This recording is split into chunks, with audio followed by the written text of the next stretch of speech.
Second and goal for the Weymouth Wildcats. They give it to Donovan, and he is in for the touchdown.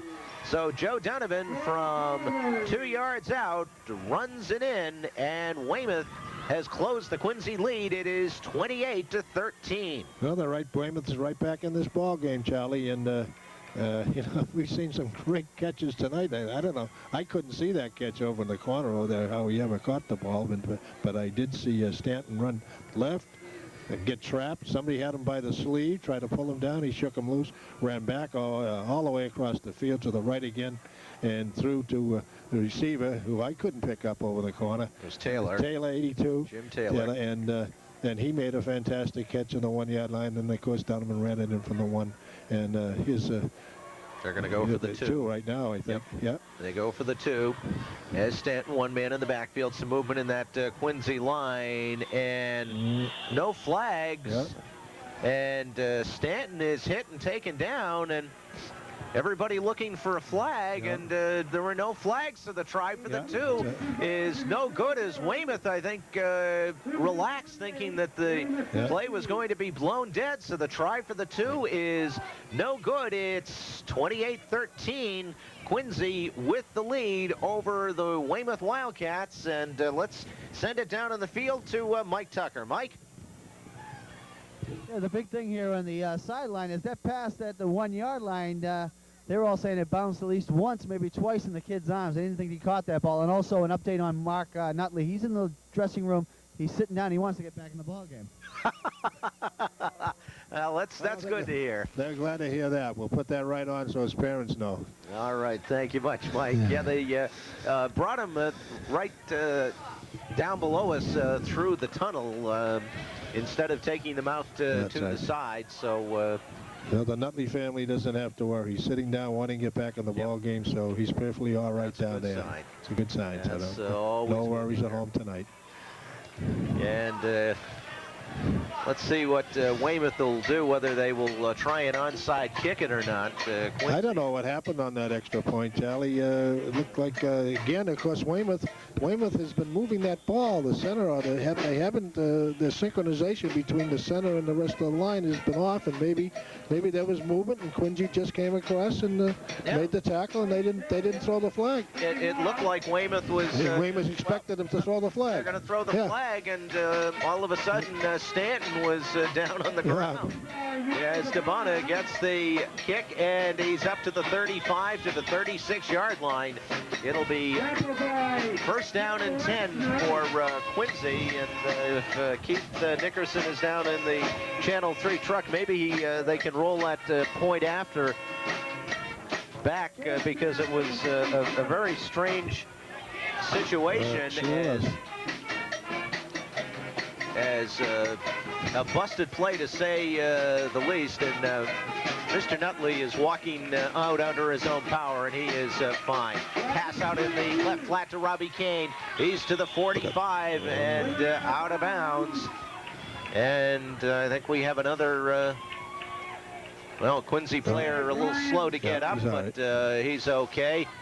But I thought we might have a little extra effort on the sideline there that the officials might have called. Okay, that was the it was a replay. That was the replay of the kickoff, but we're looking for the extra point. But I picked that up later, maybe. Not a big deal. No. So might have been a bigger deal with the ball bouncing over there. I don't know. I didn't quite see it. Second down and 1 after the 9-yard play, and the give is to Dave Bogan, and Bogan forward, and he was finally dragged down, and Lynn Campbell dragged him forward for about 3 yards. And he dragged Campbell forward, I think. Bogan one of the two. You'll say thank you very much, Mr. Campbell. I appreciate that. Boy, he's a ball player, Bogan. He's had some tough assignments in there, driving that ball up the middle. But every time he's asked to make those 1 or 2 yards, he's made it. And he's come through, and he's been a great blocker and a great defensive man in there all year. Ball at the Wildcat 49-yard line. Weymouth moving around defensively. Bogan gets the handoff, and he's in trouble, and he is hit for a loss of about 3. Donovan leading the white jerseys through the line. They'll mark it at the 50, so it is just a 1-yard loss. 9 minutes to go in the football game. It's 28-13, Quincy with the lead.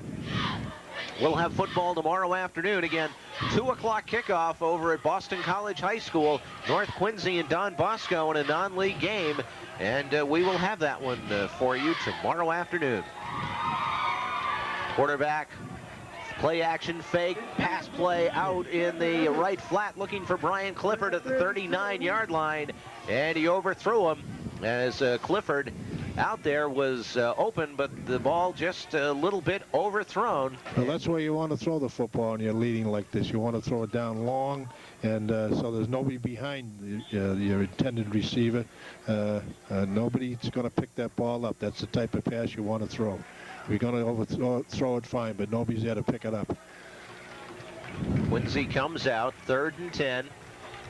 Debana splits wide to the right, or left rather. Kane, the other side. Pass play complete to Debana, and down at the 40-yard line. He's going to be shy of the first down. Debana was wide, just a little post pattern, but he is shy of the first down at the 41, so it's going to be 4th and a long yard, and Quincy will hold on to the football. Here. Big decision right here. They got, well, I say a yard and a half, almost 2 yards to go, and I guess they're going to go for it. They're going to go for it, and let's see what they do. Bartlett on the handoff to Bogan. Bogan straight ahead, first down and more, down to the 35-yard line. Tremendous drive out in front. Steve Fernald with a block along with Mike Feely as Bogan busts it for 5 yards and a first down. Well, Bogan wasn't going to be stopped then. I don't care who was in front of him. He just drove through that hole, and he just made an extra 4 or 5 yards. So this Quincy team is really determined out here tonight. Nobody's going to stop them right now. Debana tailback, he gets the pitch. Looks like he might be thinking of throwing, but he holds on to the football and is ridden out of bounds at the 35-yard line over on the far side. And Quincy right now doing what they want, and that's a sustained drive and keeping Weymouth from getting the football. Clock down to 7:30 to go. Quincy up 28-13. Line of scrimmage, the Weymouth 35-yard line. You're absolutely right, Charlie. Quincy wants to maintain this ball as long as they can and use up as much time as they can. On the other hand, Weymouth has got to hold and get this football back. So you're going to see they're going to take chances to get it back now. Bartlett, the give to Bogan. Bogan, big hole up the middle, 25, and down to the 21-yard line goes David Bogan. That's the way that's the way you do it. Bogan came back on a nice trap, reverse trap, and he just picked up 10 yards. Beautiful trap in there. Counter trap with Bogan, and he just made about 5 extra yards on his own. And that's what Quincy has to do now. They've got to watch their penalties. No more penalties. Cut that down and just take their time and play deliberate football. Bogan like a bull in a china shop with the football. He gets it once again. He's inside the 20, down to the 17-yard line. Dwayne Holmes leading the blocking for the Quincy Presidents as the Weymouth Wildcats looking to stop them. Lynn Campbell, junior defensive tackle, on the stop. As Bartlett has had a word with Jack Raymer, gives him the play. Quincy, very short huddle coming out. Tight end, left side is Dan Morrow. 2 receivers to the right, the ball right hash mark. Hand off to Noel DeBona, hit immediately at the line of scrimmage and down, as Weymouth did a good job that time. Jim Taylor in there on the stop. I think it was that trap coming back through, the delayed trap up on the right side, and Weymouth is right there waiting for it. They did a nice job defensively. Weymouth has got to get their hands on this football now to get back in this game. The time's running down. We get 5:57, so they got to get 2 touchdowns on the board to win this ball game. Third plus down extra points. 7 for Quincy. Bartlett, bootleg left side. He's got a little bit of room to run now. Flag is down, and he gets down to about the 12-yard line. He's near a first down, but we've got a penalty flag, and it's probably going to be a holding call against Quincy. See what the call will be. It's going to come back. It is holding against Quincy. That's too bad, because you know what happened on the play just before that, on that trap.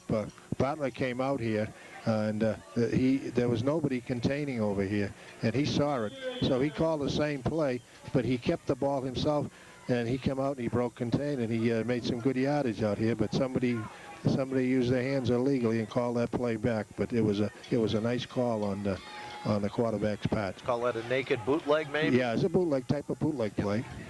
Man in motion to the right. Bartlett drops back looking to throw. Out in the flat for DeBona, and he overthrows him. DeBona had a hand on it, but couldn't quite get it at the 13-yard line. So that will set up 4th down for Quincy, 4th and 15. The line of scrimmage is the 27-yard line. Now Quincy has the wind at their back. Probably a little too far out for Noel DeBona, so yeah, I don't think so. So they're going to go for it on 4th down. So let's see what Quincy comes up with as DeBona splits wide left, Kane wide right.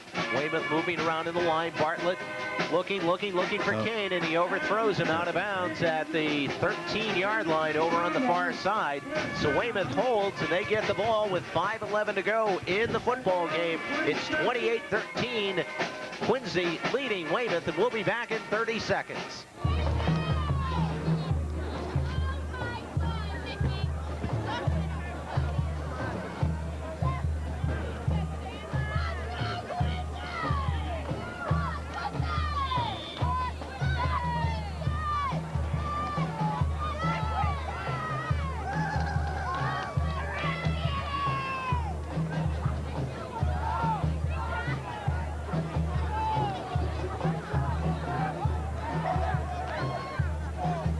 On 1st down, line of scrimmage, their own 26-yard line, just one man in the backfield. Stanton is back to pass, and he's sacked.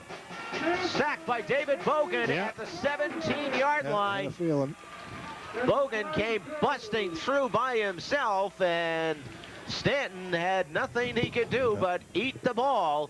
So that will send Weymouth back deeper in their own territory, and it will be 2nd and long. Bogan just found a little niche in there, a little seam, and boy, he went all the way right, just went full broke for it, and he just pulled him right down by the shoelaces. That was a big play on their part. Now Quincy's got to stop the big pass play. 2nd and 19, 2 receivers to the left. Ball right hash mark. Stanton rolling out, looking, throwing, and it's incomplete. I believe a Quincy lineman got a hand on it. I think the end deflected it.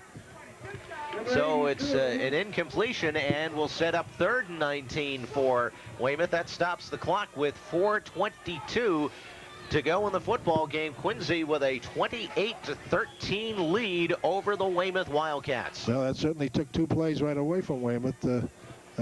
Bogan on that decisive tackle, and then the big right end, I think, for Quincy deflecting that ball. So they've lost two key plays Weymouth has on that situation. Adam Good lines up tight to the right. Again, the 2 wide outs. They work a fake. Stanton throws it, almost being hit in the vicinity of nobody, just getting it away as Stanton threw that one with everybody chasing him. Jeff Burrow put the hit on him, and Stanton was on his way down and just heaved the ball out of bounds. Yeah, well, what they were trying to pull there, they were trying to pull a screen play to Donovan over here on the right side near our booth.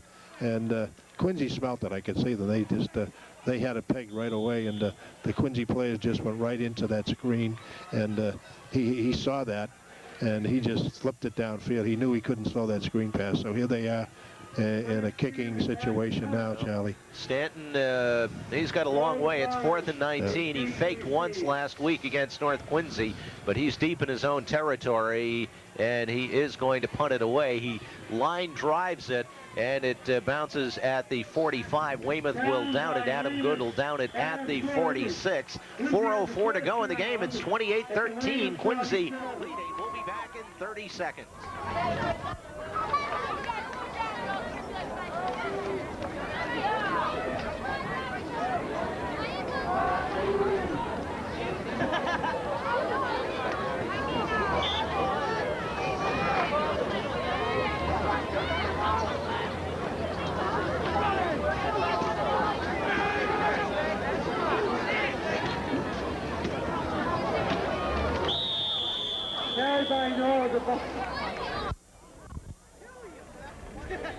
One-play run, Noel DeBona on first down. Line of scrimmage was the 46-yard line, and a gain of 5 for DeBona. Clock moving, 3 minutes and 50 seconds. We'll go down to Mike Tucker in just a moment. Just curious about the air and the feeling down in that Quincy sideline, as the Presidents have played a fine game tonight, and if they can hang on, they're going to come away with a victory. Dave Bogan gets the handoff inside the 40 down to about the 38-yard line. Goes Dave Bogan, and it will be 3rd down for the Quincy Presidents. Clock moving with 3 minutes and 19 seconds to go in the football game. And Mike Tucker, the air, the feeling right now down on the Quincy sideline. The feeling down here, Charlie, the guys are really happy. They seem to know that they have this in the bag, and they're going all out after Mark Stanton. They just want more of them. All right, thank you, Mike. And one man in the backfield, and the handoff going to Noel DeBona, and he's got the first down to the 31-yard line. So Quincy, 1st and 10, 2:48. Clock continuing to roll. Weymouth has not used any of their timeouts, so they have a full boat of them, and we'll see if Joe Kelly goes to the timeouts to try and delay what is appearing right now to be the inevitable, and that's his 5th loss of the year. You know, Charlie, I'm quite impressed by Mike Bartlett out here running this club. He runs the play, whether it's good or bad. He doesn't shake his head. He comes right over to the bench to Jack to get his next play. Doesn't seem concerned. For no gain, so it'll be 2nd down. Bob Bonicato making that stop from Weymouth. Sorry, Tom. Yeah, it's okay. Sorry. But I am very impressed. He doesn't look to see if it's gone good or bad. Sometimes, you know, you see a kid, he'll shake his head in disgust because the play doesn't go the way he wanted it. He does. That play is over with. He goes right to the next play, goes right to the coach. Okay, let's go to the next play, coach, and let's do our thing. And that's a sign of maturity on him. He's only a junior. 2nd down for Quincy. Pitch going to DeBona, trying to sweep to the left side, 30, and run out of bounds at the 27-yard line. Wiped out a little youngster down there, but he's all right. He was right along the sidelines. I think one of the water boys, but he's okay. And you can tell Jack Raymer, much like Red Auerbach with his victory cigar, Jack Raymer has taken his headset off. Did he say? Oh, yeah, he has. The headset is off. Yeah, he's all set now. So, much like Red Auerbach and the cigar. 3rd and 6 for Quincy. Minute 34 to go in the game. Dave Bogan gets the handoff, and he's got the first down and more inside the 20 to the 18-yard line goes David Bogan. And it is a first down for the Quincy Presidents. Nothing hard, nothing fancy, just straight handoffs, straight dives right on the line.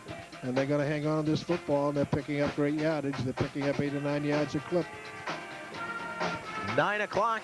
Yep, 9 o'clock. This is 1300 Radio, WJDA, Quincy, Massachusetts. As Quincy beginning to celebrate, Mike Feely comes out getting high fives from his teammates. And Bartlett on the handoff to David Bogan. He gets to the 15-yard line and is hit by 6 or 7 white jerseys. And John Wisnes coming into the football game as Coach Jack Raymer getting his second team out there right now, giving his backups a chance to play and letting his players get a curtain call. Dave Bogan coming out. What a game he has played. He's played a great game tonight, both offensive and defensive. He's picked up some great, tough yardage tonight, made some great tackles on defense.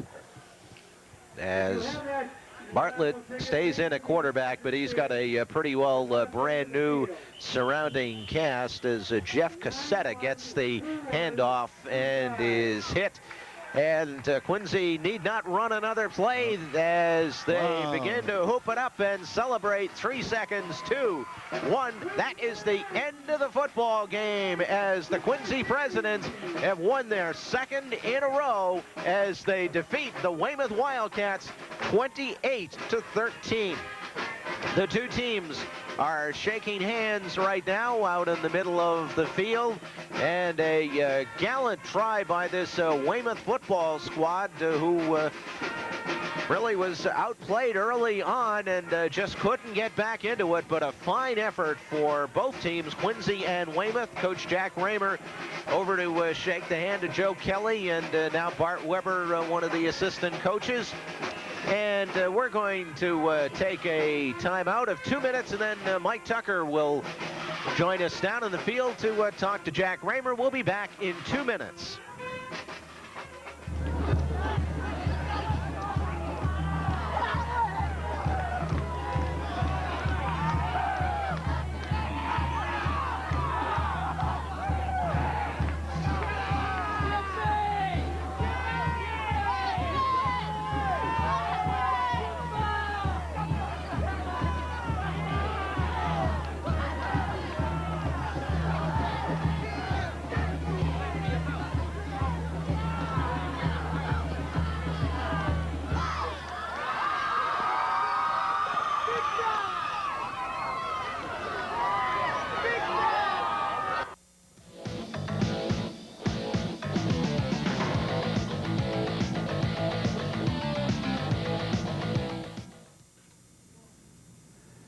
Well, Jack, that was a good game, a good win for your team. 2 wins in a row. You've got to be feeling pretty good.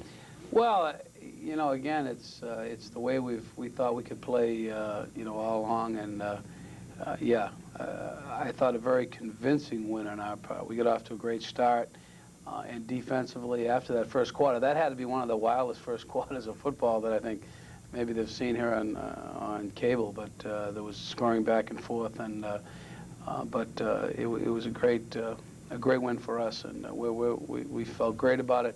And again, you know, today we had a real good day of practice. So I think we're starting to pick up, you know, as I said before, playing like we know we can play. And I think that we're going to open some eyes, you know, for the next 4 weeks. We talked earlier about perhaps this game being a turning point. Well, if it is a turning point for your team, you really have some momentum going now. Yeah. Well, high school football, John, is so much momentum and attitude and things like that. I'm a firm believer in that, and I think that it's just it's the thing. It's just what the doctor ordered for us. I mean, we're starting to believe in ourselves. You know, the kids are now seeing this is what we're capable of doing, and you know, but it's still we have 4 league games left, and 3 in this half season. We call our season 9 games, and then we go into the North Quincy thing. But we've got 3 tough games left, Falmouth, Silver Lake, and Barnstable. And the league is not by any means decided. North Quincy is the front runner, and it's for them to really, it's in their hands. We're the ones who have kind of the last say as far as that goes. But But we have 3 tough games left, and it's a league game, so we want to, continue what we've been doing. And I think momentum, yeah, this was a big, big win for us. And it's the way we did it, too. I think that the kids are happy about and how we feel about it. Weymouth came in at 1-4. Probably not to be expected. In preseason-wise, you might have expected Weymouth would have a better record at this point. But coming in at 1-4, you had to consider them to be a dangerous team because they really haven't been playing up to their potential, have they? Well, this is the whole thing about Weymouth. I mean, that's the whole thing about this kid Stanton and what they're capable of doing. This kid's going to break out someday and score 4 or 5 touchdowns, throw 4, 5, 6 like he did last year. And as coaches, we say we don't want it to be the. I told my kids this: I don't want this game film to be sent all over the country. He's a great kid. He's going to be seen by a lot of schools. I said, let's not send our game film there. And it's kind of a motivation type thing. I mean, I hope he breaks out next week. I hope he does. Just we didn't want it to happen with us. But again, getting back to the rivalry, Quincy Weymouth. This class of seniors has been very successful against Weymouth since we've been in the Old Colony League. So there was a big rivalry there, and especially when North beats them. Everybody sizes everybody up. Quincy, who does North beat? How do they beat this team? And back and forth. And I thought we did pretty well. Can you give us a preview of this week's game with Falmouth? Falmouth, a tough team, an improved team. The trip down to Falmouth is never a really, it's a long ride for the kids and this and that. But I think we'll be focused. We're looking at a team that has beaten Taunton, who was undefeated until they beat them. They beat Bridgewater Raynham. So it's a team that we're going to have to play as well as we've been playing and improve. They have a quarterback that can throw the ball. They have some big linemen. They run the ball well, and they're at home. It's their homecoming, and this and that. But again, we're not looking past anybody. We're not looking through anybody or whatever. We've just got to get out and continue playing football the way we're playing right now. Hopefully, stay injury-free. One thing I might add, that Mark Nutley, who they saw in the game tonight, who was injured, is fine. He was at practice today, and Mark has been a great kid. You talk about unsung heroes. I think Mark Nutley is the type of kid that you put in that category.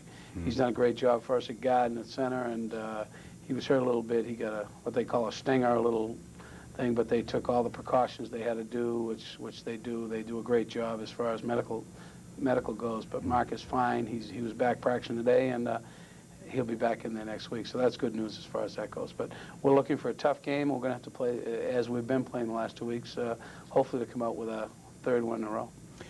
This week, the WJDA Player of the Week is your quarterback, Mike Bartlett. He had a good game. Michael has come an awful long way. Robbie played quarterback the first week. We didn't know if Mike was ready to step into the job, which is a big job. Being a quarterback is a difficult thing with control of the club, and where we had a senior team this year. Michael Bartlett, I'll tell you, has come an awful long way in the first 7 or 8 weeks of the season. I think he's developed as a young man. I think he's developed as an athlete. There's no question about his athletic ability. It's just he's getting more and more confident every week, and Michael's going to be an outstanding quarterback for us. I think his best games are the next 4 to come, and then also we have the luxury of having him next year. So I congratulate. That's a great choice by Charlie and Tom or whoever. Well, it was Charlie. Charlie and Tom that do it, and you're going to be hearing an awful lot from Michael Bartlett in the next couple of years. All right, Jack, we thank you very, very much for being with us this evening, and we remind you that next Monday, Ken McPhee will be the guest here on Sports Center 3, and we'll see films of the North Quincy Silver Lake game. And on WJDA this Friday night, starting at 7 o'clock, we'll have the Silver Lake North Quincy game, and on Saturday at 1:30, we will carry the Bridgewater Raynham at Weymouth game. My thanks to Charlie Ross for allowing me to sit in this evening. I'm John Nicholson. On behalf of Jack Raymer, we say thank you very much for watching, and good evening.